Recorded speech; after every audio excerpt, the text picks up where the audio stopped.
नमस्कार, मैं मनोज विश्नोई और इस रेड प्लस न्यूज़ पर आपका बहुत स्वागत है।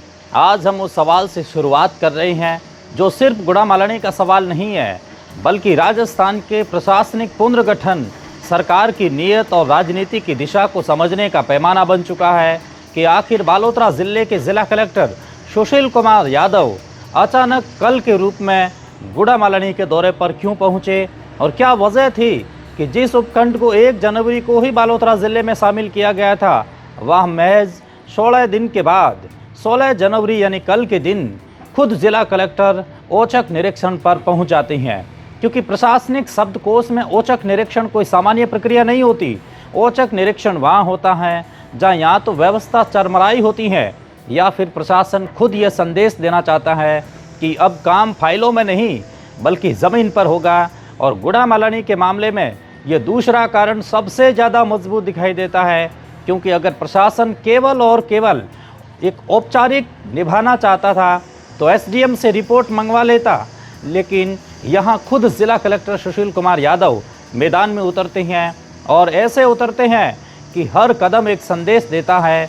कलेक्टर गुड़ामालनी पहुँचते ही सबसे पहले हरफन मौला अफसर गुड़ामालनी के एसडीएम केशव कुमार मीणा को अपने साथ में लेते हैं और ये दृश्य अपने आप में बहुत कुछ कह जाता है, क्योंकि अक्सर देखने में आता है कि वरिष्ठ अधिकारी दौरे पर आते हैं और स्थानीय अधिकारी केवल एक औपचारिक मौजूदगी निभाते हैं, लेकिन यहाँ कलेक्टर और एसडीएम कंधे से कंधा मिलाकर चलते दिखाई देते हैं, जैसे ये बताना चाहते हो कि प्रशासन की रीढ़ अब एक दिशा में खड़ी हैं। और इसके बाद कलेक्टर तहसील कार्यालय पहुँचते हैं, वहाँ सिर्फ रजिस्टर नहीं देखते बल्कि कर्मचारियों से सीधा संवाद करते हैं। ये पूछते हैं कि जनता के काम कितने समय में हो रहे हैं, लंबित प्रकरण क्यों है, क्यों दिक्कत आ रही है और कौन सी दिक्कत है। और ये सब किसी कैमरे के लिए नहीं बल्कि काम के लिए किया जाता है। और इसके बाद ज़िला कलेक्टर ढीमड़ी वाटर डैम पहुंचते हैं, जहां जल संसाधन, सिंचाई और क्षेत्र के भविष्य की सबसे बड़ी ज़रूरतों पर चर्चा होती है, पानी पर चर्चा होती है। और ये साफ संकेत है कि प्रशासन केवल आज की समस्या नहीं बल्कि आने वाले वर्षों की तस्वीर भी देख रहा है। और इसके बाद सीधे ज़िला कलेक्टर अपने एसडीएम के साथ में कृषि विज्ञान केंद्र पहुंचते हैं और यहीं से ये दौरा औचक निरीक्षण से आगे बढ़कर जन संवाद बन जाता है। कलेक्टर सीधे छात्रों से बातचीत करते हैं, उनसे पूछते हैं कि पढ़ाई कैसी चल रही है, संसाधन कैसे हैं, शिक्षक पर्याप्त है या नहीं। और छात्र बिना किसी डर के अपनी बात रखते हैं कि शिक्षक नहीं है, स्कॉलरशिप समय पर नहीं आती है, सुविधाओं की कमी है। और यहीं से प्रशासनिक संवेदनशीलता सामने आती है, क्योंकि कलेक्टर सुशील कुमार यादव और एसडीएम केशव कुमार मीणा इन बातों को केवल सुनते ही नहीं बल्कि नोट भी करते ही हैं, गंभीरता से लेते हैं, समाधान की दिशा में काम करने का भरोसा देते हैं। इसके बाद ज़िला कलेक्टर सुशील कुमार यादव कृषि मंडी पहुँचते हैं, जहां किसानों की मेहनत, पसीना और उम्मीदें एक साथ नजर आती हैं। मंडी की व्यवस्थाओं को देखा जाता है और अधिकारियों से बातचीत होती है और साफ शब्दों में कहा जाता है कि सरकार की योजनाओं का लाभ अंतिम किसान तक पहुंचना चाहिए किसी भी सूरत के अंदर, और किसी भी स्तर पर लापरवाही बर्दाश्त नहीं की जाएगी। और इसके बाद पंचायत समिति में बड़ी बैठक होती है जो प्रशासनिक इच्छा शक्ति की असली परीक्षा होती है। और इस बैठक में लगभग सभी विभागों के प्रतिनिधि मौजूद होते हैं और कलेक्टर कोई लंबा भाषण नहीं देते हैं बल्कि सवाल पूछते हैं।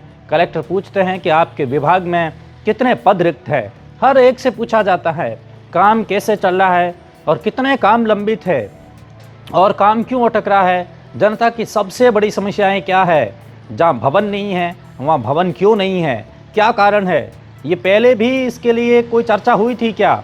और ये सभी साफ साफ कहते हैं कि जहाँ ज़रूरत है वहाँ भवन निर्माण के प्रस्ताव सरकार को भेजे जाएंगे, रिक्त पदों को भरने के लिए सरकार को अवगत कराया जाएगा।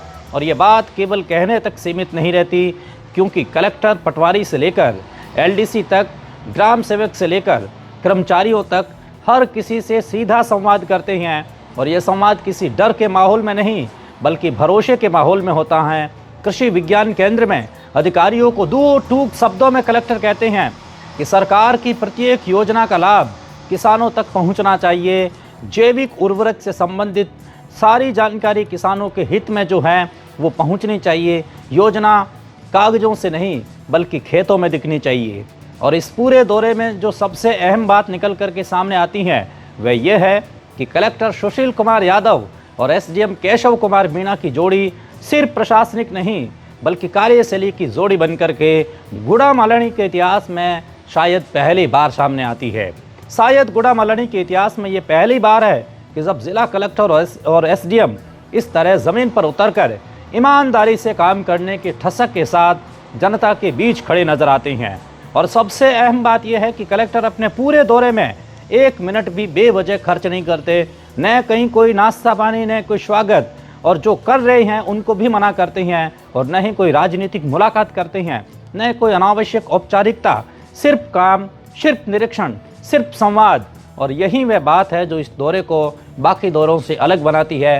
अनेक कलेक्टर आए होंगे, गए होंगे, लेकिन यही बात इस कलेक्टर को बाकी कलेक्टरों से अलग बनाती है। और यही एसडीएम कार्यकुशलता के अंदर दक्ष, हरफनमौला प्रदर्शन करने वाले, हमेशा केशव कुमार मीणा के तौर पर एक ऐसे शख्स जो हमेशा कलेक्टर के साथ कंधे से कंधा मिला करके अपने काम में निपुणता दर्शाती हैं। और ये दौरा ये संकेत देता है कि सरकार गुड़ामालनी को लेकर गंभीर है, और ये संकेत देता है कि पिछले 50 वर्षों में जो विकास यहाँ नहीं हो पाया वह अब घोषणाओं में नहीं बल्कि धरातल पर उतारने की तैयारी है। लेकिन कहानी यहीं ख़त्म नहीं होती, क्योंकि इतने सकारात्मक संकेतों के बावजूद गुड़ामालनी एक बार फिर आंदोलन की राजनीति के मुहाने पर खड़ा नजर आता है। राष्ट्रीय लोकतांत्रिक पार्टी के नेता ताजा राम सियाग एक बार फिर ऐलान करते हैं कि 20 तारीख को, जो आने वाली 2-3 दिन बाद 20 तारीख है, इस 20 तारीख को किसानों के नाम पर एक आंदोलन किया जाएगा, जो आदान और अनुदान की राशि को लेकर किया जाएगा। यानी यदि ये आंदोलन होता है तो हालिया दिनों में सरकार के खिलाफ गुड़ामालनी की सरजमीन से तीसरा सबसे बड़ा आंदोलन होगा। और इससे पहले गुड़ामालनी 2 आंदोलनों का दंश झेल चुका है, और ऐसा दंश झेल चुका है जहां कई बार ये आंदोलन विकास के राह के रोड़े के रूप में सामने आती है। सवाल ये उठता है कि क्या आंदोलन ही हर समस्या का समाधान है? जब प्रशासन खुद ज़मीन पर उतर करके समस्याएं सुन रहा है, समाधान की दिशा में कदम बढ़ा रहा है, तब आंदोलन की राजनीति किसके हित में है? और क्या ये आंदोलन वास्तव में किसानों के लिए है, या फिर ये किसी राजनीतिक एजेंडे का हिस्सा भी है? क्या विकास की प्रक्रिया को समय पर नहीं दिया जाना चाहिए? क्या प्रशासनिक इच्छा शक्ति पर भरोसा नहीं किया जाना चाहिए? क्योंकि कलेक्टर के इस औचक निरीक्षण ने ये साफ कर दिया है कि गुड़ामालनी अब उपेक्षा की राजनीति का शिकार नहीं बल्कि बदलाव की प्रयोगशाला बनने जा रहा है, जहाँ विकास होगा, हर आदमी का ख्याल रखा जाएगा, हर महिलाओं का ख्याल रखा जाएगा, हर छात्र का ख्याल रखा जाएगा, जहाँ योजनाएं कागजों से निकलकर खेतों तक पहुँचेगी। शायद यही उद्देश्य होगा, जहाँ शिक्षा केवल भवनों तक सीमित नहीं रहेगी बल्कि संसाधनों के साथ मजबूत होगी, और जहाँ प्रशासन जनता से दूरी नहीं बल्कि संवाद बनाएगा, उनकी हर एक समस्याओं का निराकरण करेगा।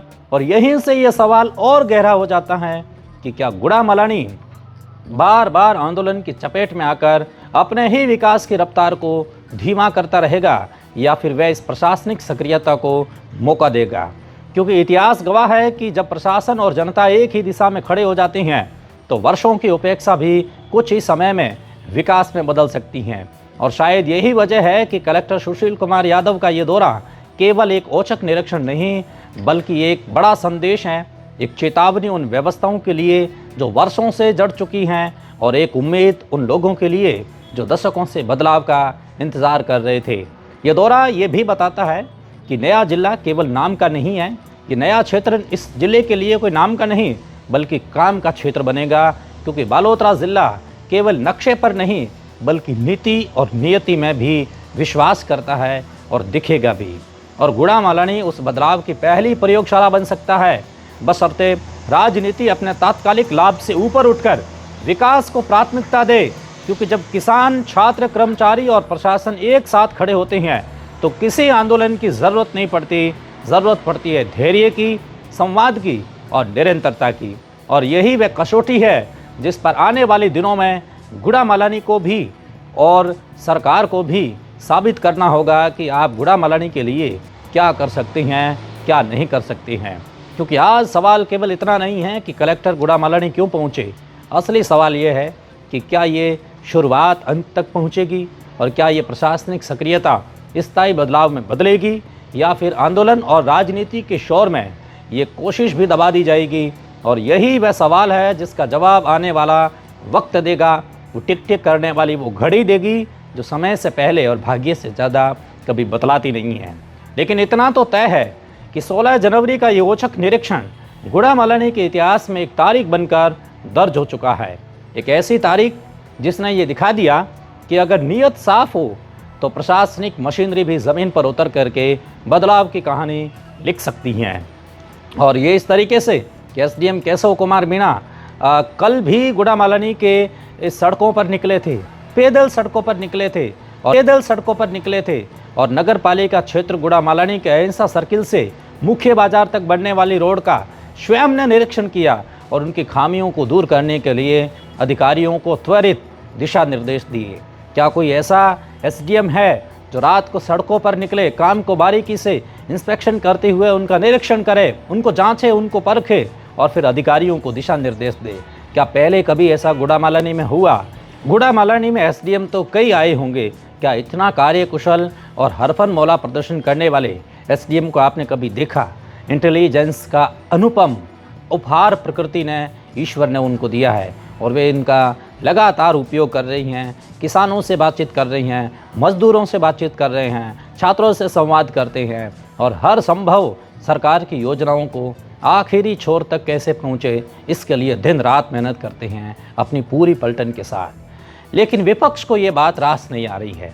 विपक्ष लगातार आंदोलनों की चपेट में गुड़ामालानी को धकेल रहा है, लगातार आंदोलन और हुड़दंग करके लगातार गुड़ामालानी के विकास में बाधा उत्पन्न कर रहा है। आज गुड़ामालानी की जनता को ये समझना चाहिए, ये सोचना चाहिए कि जहाँ जहाँ सरकार गलत है, सरकार से तीखा सवाल पूछे, सरकार से पूछिएगा कि आप गलत क्यों हैं। लेकिन अगर विपक्ष भी गलत है तो विपक्ष को भी पूछना चाहिए कि विकास की समीक्षा कीजिएगा, जहाँ विकास हो रहा है उनकी कमियों को गिनाइएगा ताकि बेहतर विकास हो। हर बार हज़ारों लीटर पेट्रोल और डीजल को जला करके किसानों का समय बर्बाद करके सरकार को और जनता को और प्रकृति को क्या संदेश देना चाहते हैं? आज के इस एपिसोड के अंदर इतना ही। आप जुड़े रहिए रेड प्लस न्यूज़ के साथ। अगर एपिसोड अच्छा लगा है तो देश और दुनिया तक ज़रूर पहुँचेगा।